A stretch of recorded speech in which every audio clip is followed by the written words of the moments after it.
Welcome to lesson 3.4, angle side angle and angle side congruence. That's what that ASA and AAS means.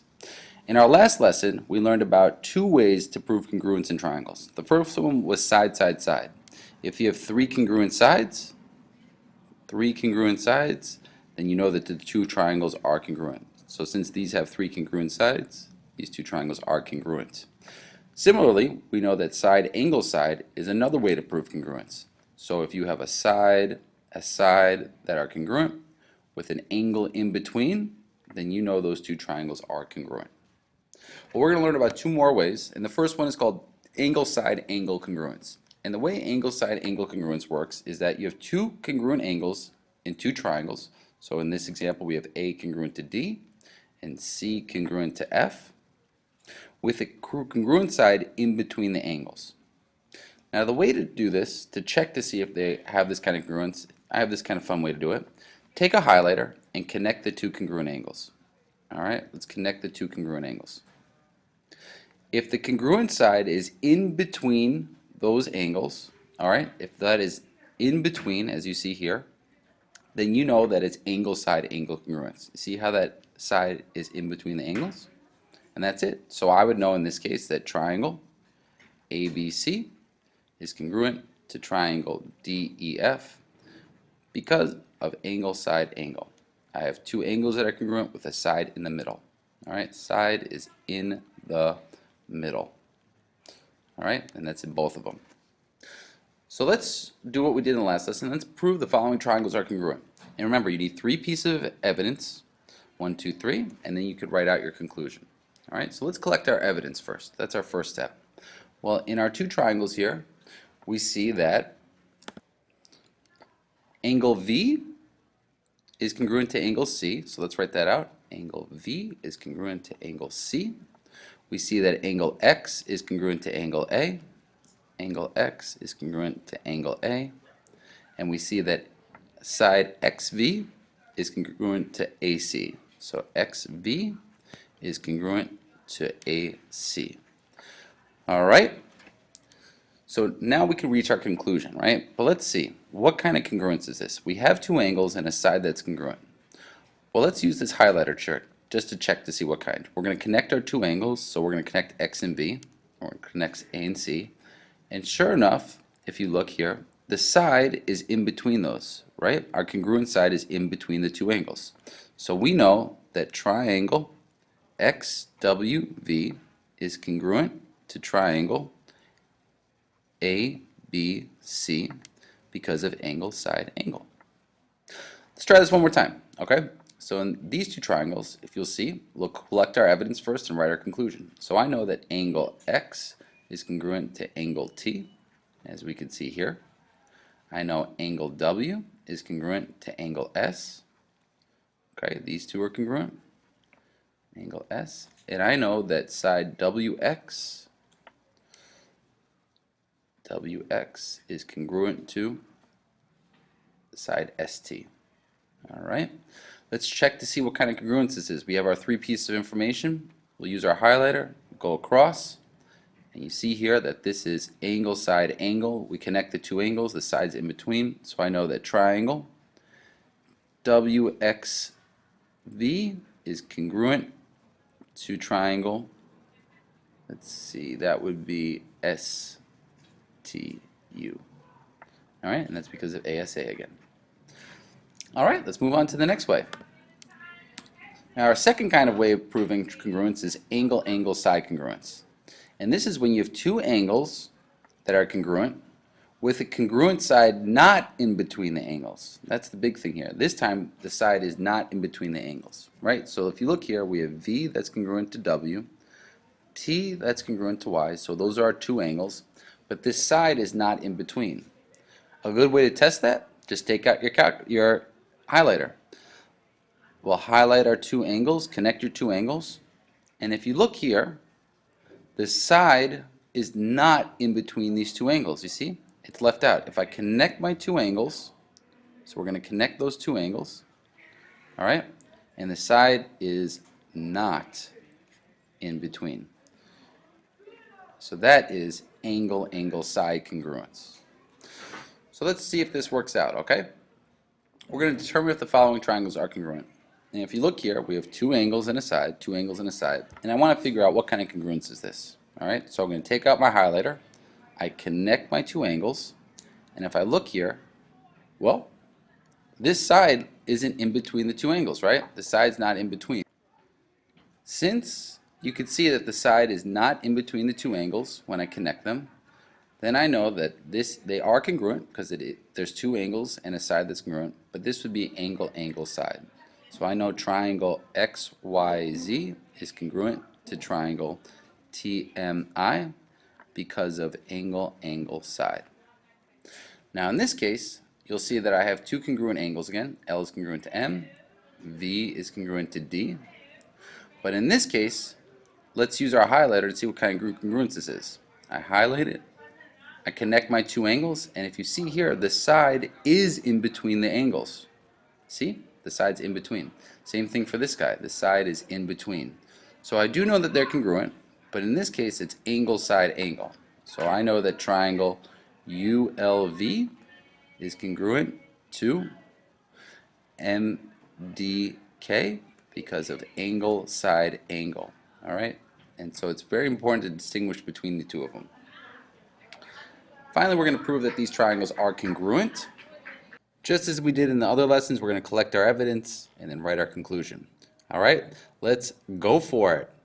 So, if we look at our two triangles here, right, we're looking that we have angle W is congruent to angle F, so let's write that out. Angle W is congruent to angle F. We know that angle X is congruent to angle G. They have those same marks. And then I know that side XY is congruent to GH.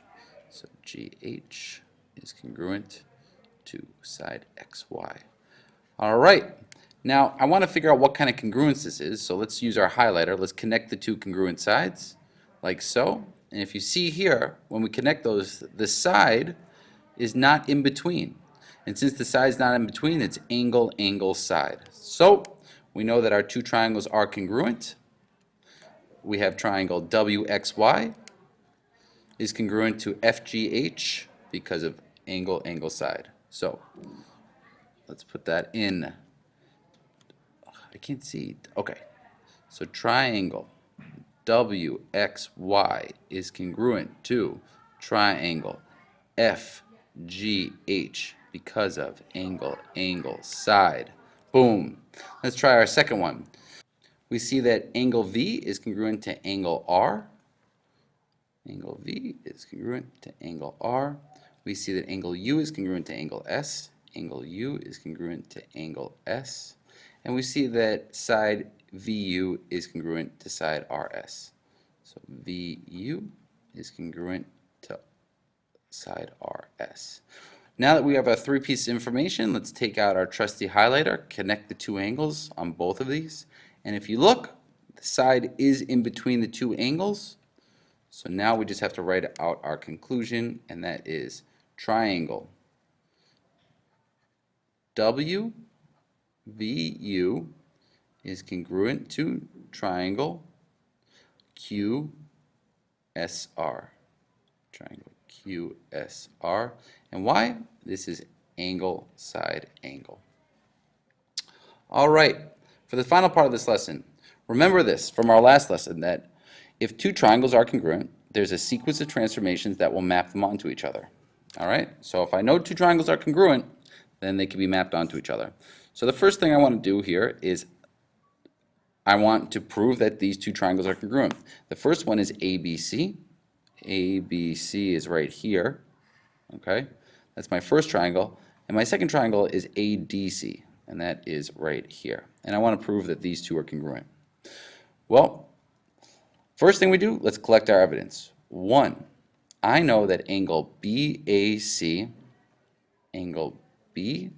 is congruent to angle DAC. Angle DAC. And you might be saying, why is he using three angles now? Now you might remember from the first unit that if there's a vertex that shares two angles, all right, you need to be specific. So I have to use three here with the vertex in the middle. Angle A could either be this angle or this angle. I want to be specific. first angle is this, BAC, and my second angle is this, DAC. That's why I use 3 there. The second thing I know is that angle BCA is congruent to this angle right here, ADC, angle ADC. And the reason I know that is they both have these markings here. And once again, because C could be 2 angles, I want to be specific. BCA is this angle, and ADC is this angle. Now, that's only 2 pieces of information. I don't have a third piece. But here's the thing. Here's a little trick that you can do. If 2 triangles share the same side, you can mark them congruent, because shared sides, a shared side is always congruent, right? And that's just saying that this side for this triangle is going to be the same exact side for this triangle size, because, well, it's the same side, so they have to be the same. So for the third one, I'm going to write AC is congruent to AC. Well, now I got to figure out what kind of congruence this is, so let's take out our highlighter. Let's connect these 2 angles right here, and we see that the side is in between the 2 angles, so I can say that triangle ABC is congruent to triangle ADC because of angle side angle. Evidence and your conclusion. Now, how can I map these onto each other? Well, this looks like it would just be a reflection, and I would just have to reflect it over AC, right? So this is the line of symmetry down the middle, and if I reflect ABC over line AC, it will map onto ADC. So that is just a reflection right there. So a reflection over AC will map triangle ABC onto triangle ADC. Okay, let's try one more. We're going to prove that the following triangles are congruent, then describe a sequence of transformations that map them onto each other. Let's go for it. So, we know in this that, 1, we're going to collect our 3 pieces of evidence, and that is angle Z is congruent to angle Z prime. As you can see here, Z and Z prime, they have the same mark. Angle Y is congruent to angle Y prime, once again because they have the same mark. And side XZ is congruent to side Y prime X prime. And that is our 3 pieces of information. Well, let's see what kind of congruence this is. We connect our 2 angles. We see that the side is not in the middle of it, right? It's on the outside, so this is angle side. So we say that triangle XYZ is congruent to triangle X prime Y prime Z prime because of angle side. 2 angles and a side on both of those. The sequence of transformations, well, what you want to do is you want to map, let's get all this out of here. You want to map what you know is congruent onto each other. So I know that Z is congruent to Z, so let's do a translation of Z to Z prime. So a translation along Z prime, right? So we want to move this, oh, that doesn't move, I guess. All right, you want to move it along that line. Okay, let's do that. And after you move it, you'll see that, well, since I can't move it, you have to rotate it. So once it's moved there, it's just a rotation, and it's going to go in this direction. So a rotation of, we don't know the amount of degrees, because this isn't like 90 or something, but it looks like around 90. But we're going to say a rotation counterclockwise around point Z will map XYZ onto x prime, y prime, z prime. Don't forget your little triangles. All right, guys, that's it for this lesson. Remember, don't eat grasshoppers. They'll give you a bellyache. Actually, it won't. They actually taste great.